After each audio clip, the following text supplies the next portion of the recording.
podcast. My name is Heather Brienne with our beautiful co-host Tanya Kazi. Welcome back, Tanya. How you doing in this moment? What's happening?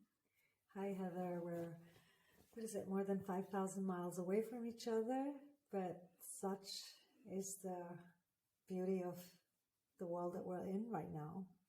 We can actually connect and we can actually do the things that we love to do despite distances and time zones. Yeah. So I'm in a good space. Good. You're hanging with us. It's like evening there. It's late.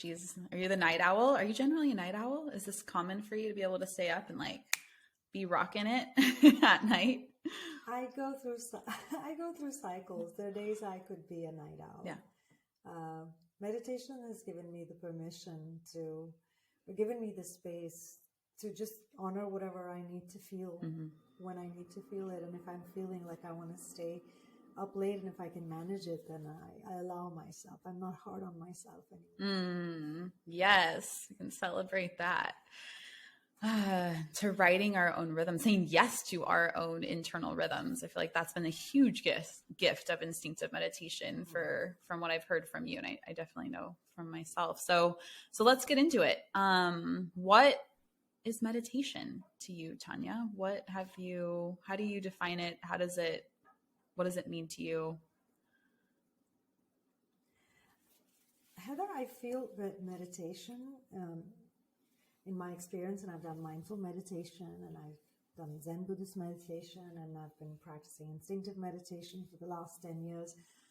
I think meditation is being allowed to live as more of myself. And that is what meditation is to me. It's definitely also a way to really, really feel my life, to be connected to my life. To not just be a witness or a bystander, but to really feel all of it, own it, and not feel dead inside, as it were.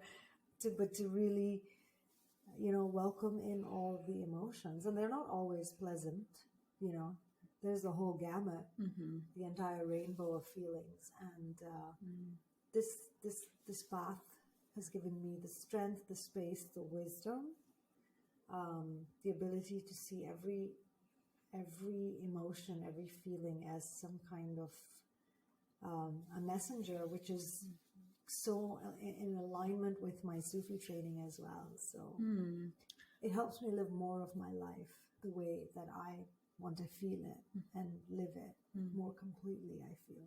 Yeah. How about you, Heather? What is meditation to you? Well, two words from what you shared come to mind. This the being on the path of delight and wonder. I don't know if that's in the title of the sutra or somewhere around there, but yeah, delight and wonder. Is that is it on the? What does it say? What does it say? That's it. Wonder and delight. Yeah. 112 gateways to the yoga of wonder and delight. And to be on this path of intimacy. And that was, when I first kind of read that and was, getting into this way and learning from Lauren and Camille. And I was really in a question about what does that mean to live a life of intimacy? And the more that I've been practicing this way, it's like this intimate connection, this intimacy with myself, saying yes to myself, getting to know myself, allowing for the full range, the full spectrum of experience to be a part of my meditation time, which then it's setting the tone to be able to allow for myself to be as natural and gentle and loving and compassionate to all the different layers of myself, then living that out there in the world.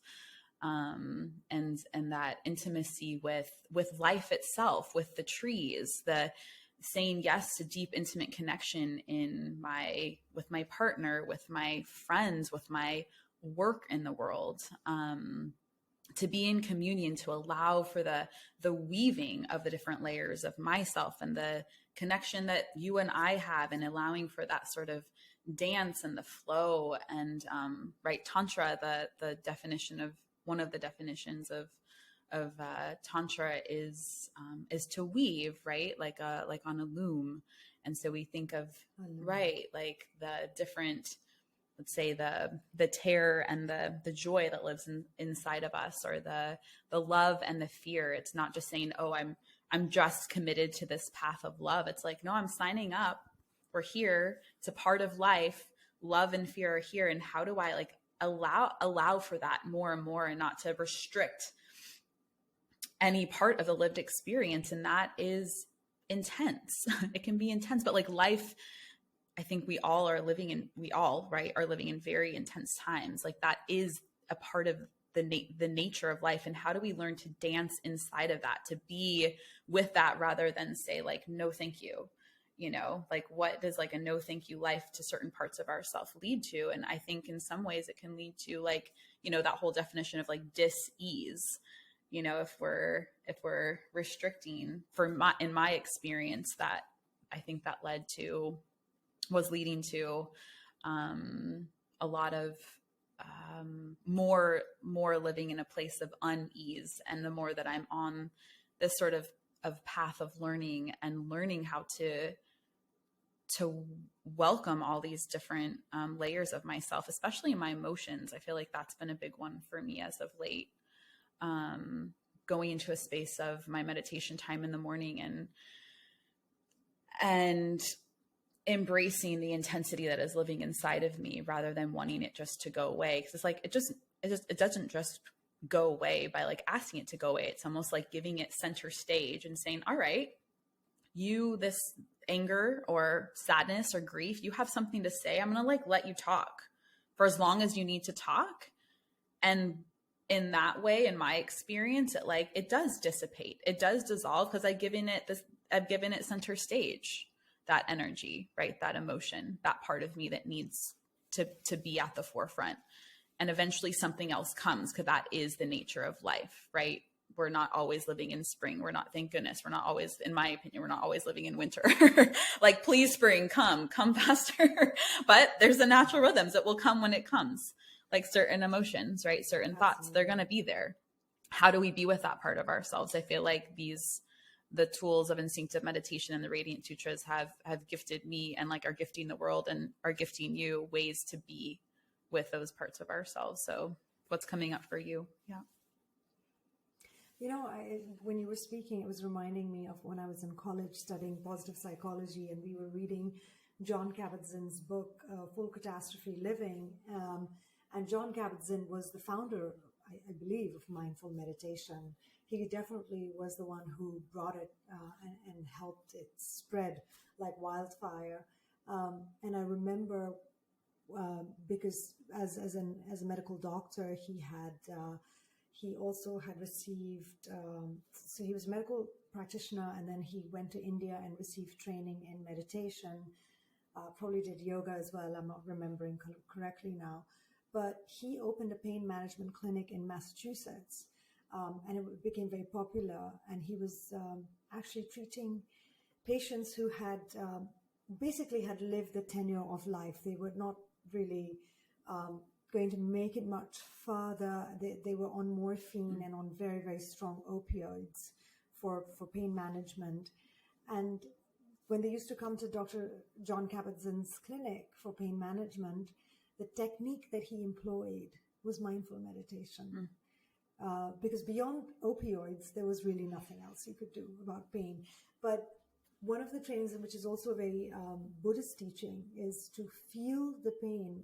In fact, it's a Thich Nhat Hanh teaching, if I remember correctly, that when you feel a certain pain or certain ache, imagine that it's a small child crying. And what do you do when a small child is crying or is in despair? Your instinct is to pick the child up and hold it close to your chest, hold it close and comfort it. And your pain is similar. Your pain is something you want to hold close. And we're kind of, in society, we're trained to just take pills and numb the senses. And, sometimes you just have to soften the connection between the nerves so that you don't feel the intensity of the pain. But this technique of going into the pain until the pain dissolves, because it does, when, as you said, when you give it center stage. It is like a child that's been weeping and crying for attention. It's a part of you that, and honestly, I tried this technique for so many years, and I stopped taking all kinds of painkillers if I needed to once in a while. But I remember if I'd have a headache or something, I would just remember Dr. Kabat-Zinn's teaching, and I'd just go lie down in a quiet corner and keep everybody out of my room, just keep it very quiet and turn my phone on silent and just listen to the pain and breathe into it and go there. And you could feel it dismember.